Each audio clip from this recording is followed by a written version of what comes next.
الحمدللہ وکفا وسلام علی عبادہ الذین اصطفیٰ اما بعد۔ معزز سامعین و ناظرین، آج الحمدللہ طالبان کی بڑھتی فتوحات، امریکہ کا ذلت سے نکلنا اور سالہ سال تک امریکہ کی حمایت میں لڑنے والی افغان فورسز کا پے در پے سلنڈر ہونا ہمیں بتلا رہا ہے وَأَنْتُمُ الْأَعْلَوْنَ إِن كُنْتُم مُؤْمِنِينَ، اور ہمیں بتلا رہا ہے فعال لما یرید یفعل ما یشاء وتعز من تشاء وتذل من تشاء بیدک الخیر انک علی کل شیء قدیر۔ یہ بھی اللہ کی قدرت ہے کہ آج انڈیا اپنی آزادی کی بجائے طالبان کر رہا ہے، اور روز اول سے مجاہدین کو دہشت گرد یا آتنکوادی کہنے والا انڈیا آج طالبان فائٹر کے نام سے انہیں پکار رہا ہے۔ یہ بھی طالبان کے ساتھ اللہ کی مدد کا ایک مظہر ہے، اور پورا عالم کفر جو اسٹریٹجی لے کر آیا تھا کہ ہم افغانستان کو ملا عمر سے نجات دلائیں گے، اب وہ سب ذلت کے ساتھ بھاگ رہے ہیں اور پھر انہی ملاؤں کے ہاتھوں میں افغانستان کو دے رہے ہیں۔ سامعین محترم، اگر ہم طالبان کی تاریخ کا جائزہ لیں تو سیرت النبی کی عملی تصویر نظر آتی ہے۔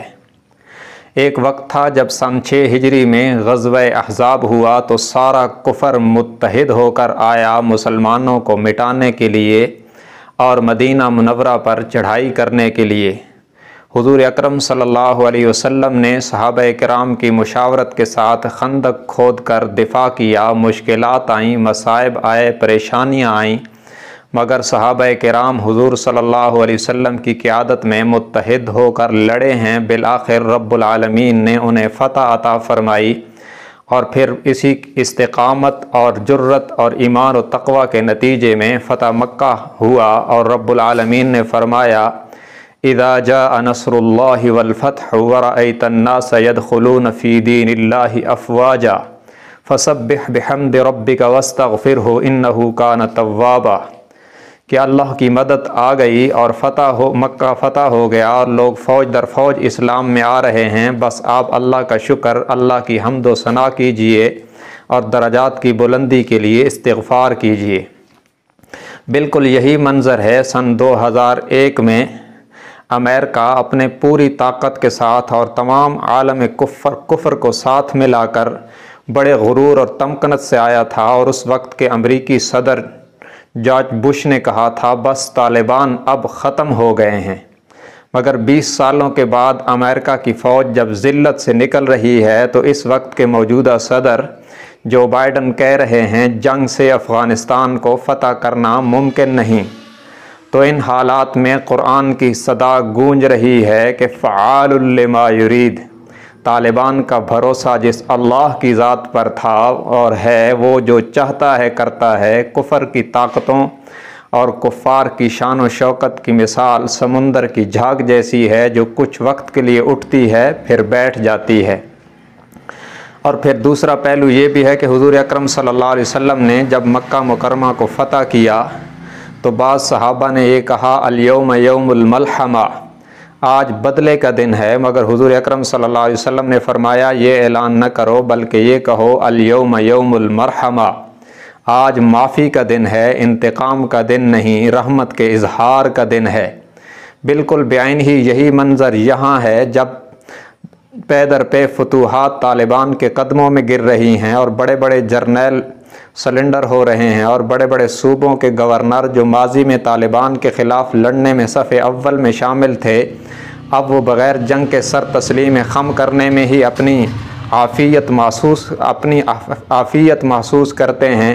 تو اس وقت طالبان کی طرف سے اعلان ہو رہا ہے کہ ہم کسی سے انتقام نہیں لیں گے بلکہ عام معافی کا اعلان کرتے ہیں۔ دراصل یہی غلامان مصطفیٰ کا پیغام ہے، اور یہی حضور صلی اللہ علیہ وسلم کی سیرت کا سبق ہے، اور یہی امن کا پیغام، اسلام کا پیغام ہے، جہاں کسی کے ساتھ زیادتی نہیں کی جاتی بلکہ تمام طبقات کا تحفظ کیا جاتا ہے۔ اس لیے آج طالبان کابل کے گرد گھیرا ڈالے ہوئے یہ کہہ رہے ہیں کہ ہم جنگ سے کابل کو فتح نہیں کرنا چاہتے، چونکہ کابل کی گنجان آبادی میں انسانیت کے قتل عام ہونے کا خطرہ ہے، اس لیے مذاکرات کے ذریعے سے کابل کو فتح کریں گے تاکہ ہماری اس فتح کے نتیجے میں کسی انسانی جان کا ضیاع نہ ہو۔ یہ وہ اسوہ حسنہ ہے جو ہمیں ہمارے نبی کریم صلی اللہ علیہ وسلم نے دیا، اور ملا عمر کی قیادت میں اور پھر ملا اختر منصور کی قیادت میں اور پھر اب ملا عبد الغنی برادر وغیرہ کی قیادت میں طالبان اسی منشور کو لے کے چل رہے ہیں۔ اس لیے ہم ان کے لیے دعا گو ہیں کہ رب العالمین بہت جلد انہیں پورے افغانستان پر حکومت عطا فرمائے۔ وآخر دعوانا ان الحمد للہ رب العالمین۔